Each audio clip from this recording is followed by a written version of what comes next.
Hello friends, welcome to यज्ञ investment academy. आज बात करने वाले हैं कल्याण ज्वेलर्स के बारे में। तो ये स्टॉक बहुत बड़ा है। मतलब लास्ट 4 दिन में, 4 ट्रेडिंग डेज में 47% ग्रो हुआ है। तो क्या हो गया? तो एक्चुअली हमारा मॉडल पोर्टफोलियो स्टॉक है और आई थिंक 3 या पता नहीं 4 मॉडल पोर्टफोलियोज में है। थोड़ा पेन दिया है इसने, हम उसके बारे में भी बात करेंगे और क्यों दिया है। तो थोड़ी खुशी है। और हमारे एकदम से मॉडल पोर्टफोलियो का परफॉर्मेंस वैसे अच्छा था, मतलब बेटर देन बेंचमार्क थे सारे, बट अब एकदम से वो गैप जो है बेंचमार्क से और भी बहुत अच्छा हो गया। ठीक है, तो thanks to this stock at right time. तो क्या हुआ है इसके ऊपर, क्यों ये बढ़ रहा है इतना ज्यादा, तो उसके ऊपर थोड़ा सा यहाँ पर डिस्कशन करेंगे। पहले तो देख लो रैली कैसे हुई है लास्ट 4 दिन में। राइट, तो एकदम से स्टॉक जो है वो कुछ 350 60 50 के आसपास से वो एकदम से 510 के आसपास वो चला गया है जस्ट 4 5 डेज में। और volume also we can see एक सिग्निफिकेंट वॉल्यूम इंक्रीज है। अब क्यों हुआ, तो एक और चार्ट देखते हैं पहले कि आप ये पी देखो। तो ये जो स्टॉक है ये कंसिस्टेंटली, अगर अभी भी आप देखेंगे तो इसका लास्ट 3 इयर्स का एवरेज प्राइस टू अर्निंग 70 है। अब जो है आफ्टर दिस रैली, जो यस्टरडे रैली के ऊपर बात कर रहा हूं मैं, तो वो 40 है। ठीक है, तो सिग्निफिकेंट ये 3 साल ये स्टॉक जो है ये सिग्निफिकेंट करेक्ट हुआ है। तो क्या मतलब रीजन क्या है? कल्याण ज्वेलर्स हम देखते हैं काफी पुरानी कंपनी है, ज्वेलरी कंपनी है। Titan is doing very well in jewellery company, but Kalyan क्यों नहीं अच्छा कर रहा है?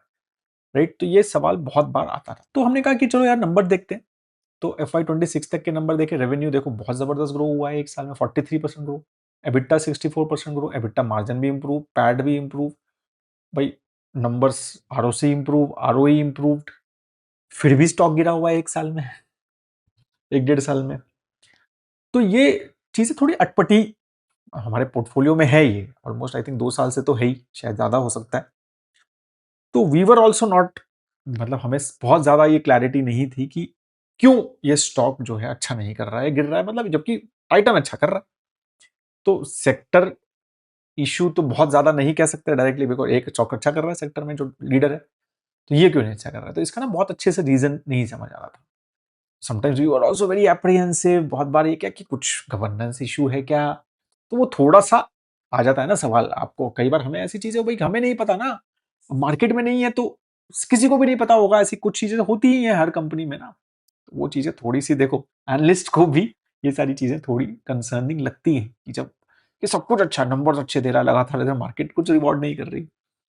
तो फिर हमने थोड़ा समझा कि क्या चक्कर है, क्यों है। दो रीजन समझ आए। मतलब पहले तो कि ये कि फाइनेंशियल परफॉर्मेंस कैसा रहा। अब लास्ट अगर हम 4 साल में देखें तो 30% का ग्रोथ रहा है उसका।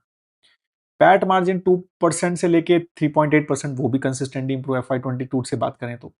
ठीक है, तो सब कुछ इंप्रूव हुआ है, रिडक्शन, डेट भी रिड्यूस किया है इन्होंने, तो हर चीज। राइट, तो FY 27 में अब रिड्यूस जीरो कर दिया है वो। नॉन कोर एसेट्स भी बेच दिए हैं अपने। तो मतलब मैं वही कह रहा हूँ कि 3 4 साल से परफॉर्मेंस वाइज तो कोई सवाल नहीं था। तो दो मेजरली थोड़ी नेगेटिव न्यूज जो दिखे अगेन लास्ट 2 3 साल में, एक तो था कि एक एलिगेशन लगा था कोल्यूजन ऑफ मोतीलाल AMC के साथ कि भाई वो मैनिपुलेट कर रहे हैं स्टॉक प्राइस। ठीक है, एंड तो उन्होंने एक कॉल भी रखी थी, एलिगेशंस को डिनाई भी किया था। मोतीलाल ओसवाल AMC ने भी डिनाई किया था ब्राइबरी मैनिपुलेशन के, इस तरह के काफी सारे एलिगेशन लगे थे। ठीक है, उसके ऊपर कुछ भी दोनों पार्टीज ने बहुत क्लियरली इसको डिनाई किया। And I think Motilal Oswal is a very, मतलब एक, मुझे लगता है काफी बड़ा नाम है, तो मतलब थोड़ा सा एक हमें उसको बेनिफिट ऑफ डाउट देना चाहिए, और हमने दिया भी। तो हमने we didn't change anything at that time. हमने कहा नहीं यार, ये तो मतलब थोड़ा सा र्यूमर लग रहा है। ठीक है, दूसरा ये था कि ऑफकोर्स जो इंडस्ट्री लेवल पे इशू थे कि भाई एकदम गोल्ड रैली बहुत ज्यादा हो गई। ठीक है, फिर इंपोर्ट ड्यूटी लग गई, तो ये दो तो इंडस्ट्री इशूज थे। But again as I said कि इसके ऊपर तो आप काउंटर कर सकते हो कि टाइटन तो नहीं गिरा इतना, टाइटन को तो ज्यादा इंपैक्ट नहीं हुआ इन सब चीजों का, तो इसको क्यों? तो ये हमारे सवाल भी था। मैं वही कह रहा हूँ, नेगेटिव बस यही दो नेगेटिव चीजें आप बोल सकते हो कि एक तो इंडस्ट्री लेवल है और एक स्टॉक स्पेसिफिक, तो यही था जो हमें दिख रहा था।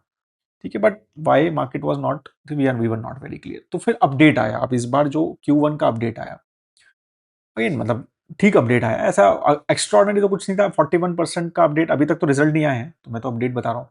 ठीक है, तो टाइटन का 41% उन्होंने बोला कि हमारा रेवेन्यू ग्रोथ हुआ है इवन विद दीज मार्केट्स। अब मतलब ऑयल मतलब बड़ा तो है ना गोल्ड, और दूसरा ये भी है कि भाई क्या कहते हैं, इन्फ्लेशन भी बढ़ रहा है, क्रूड ऑयल भी बढ़ रहा है।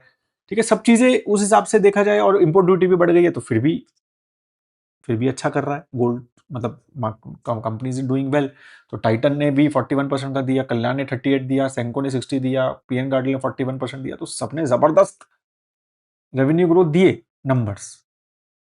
ठीक है तो सब चीजें अच्छी देने के बाद सडनली उस दिन तो गिरा जिस दिन अपडेट आया था, ये भी इंटरेस्टिंग है। But I think market now is realising the valuation gap. तो मुझे ऐसा लग रहा है, अब क्यों है मतलब पता नहीं, I am sure there are some bulk deals also happening, that's what I am getting understanding of things.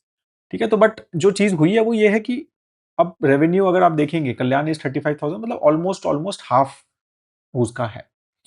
But आप अगर FY26 में देखेंगे तो टाइटन से ज्यादा रेवेन्यू ग्रोथ हुआ, प्रॉफिट उनका उन्होंने ज्यादा ग्रो किया। यस, प्रॉफिट इज, देखो रेवेन्यू हाफ है, प्रॉफिट 1/4 है, ये भी बहुत अच्छे समझने वाली है। तो उसका रीजन क्या है कि मार्जिन्स जो है, बिकॉज वो भाई ज्यादा मार्जिन कमांड करता है क्लियरली टाइटन, तो उसका वो वैल्यूएशन प्रीमियम उसको देना भी चाहिए। ठीक है, तो बिल्कुल देना चाहिए, ऐसा नहीं है, मैं ये नहीं बोलूंगा कल्याण भी 79 पे होना चाहिए पी रेशियो पे, बिल्कुल 100% टाइटन को, बिकॉज ऑफ हायर मोट, क्लियर मोट ज्यादा है ना, मार्जिन ज्यादा कमांड कर सकता है। ठीक है, ज्यादा बड़ा ब्रांड है। But the market I think is realising कि भाई 27 का पी देना है क्या, जो अब 38 या 40 कर दिया है ऑलमोस्ट, आई वुड से। ठीक है, तो अभी भी एक साल के रिटर्न इसके 36% है, उसके -18%।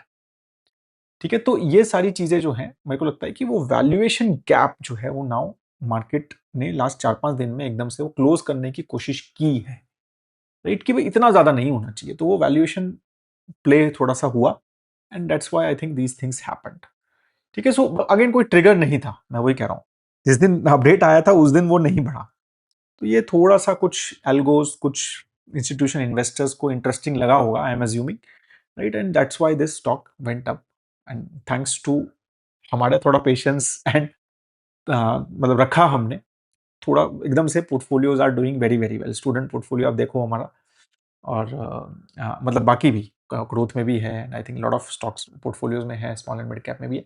तो यू शुड बेसिकली, अगर आपने मॉडल पोर्टफोलियो अभी तक नहीं लिए तो definitely check our model portfolio, they have been performing excellent, very very good, double digit positive growth है with, I am sure Nifty 500 and Nifty 50 आप देख रहे हैं काफी सारे पोर्टफोलियोज में। तो प्लीज अगर आपने नहीं देखे हैं तो please do check out our model portfolios, link जो है मैं यहाँ पर पेस्ट कर रहा हूँ, and there are some good discounts also going on which you can check. Have a great time ahead दोस्तों, जय हिंद।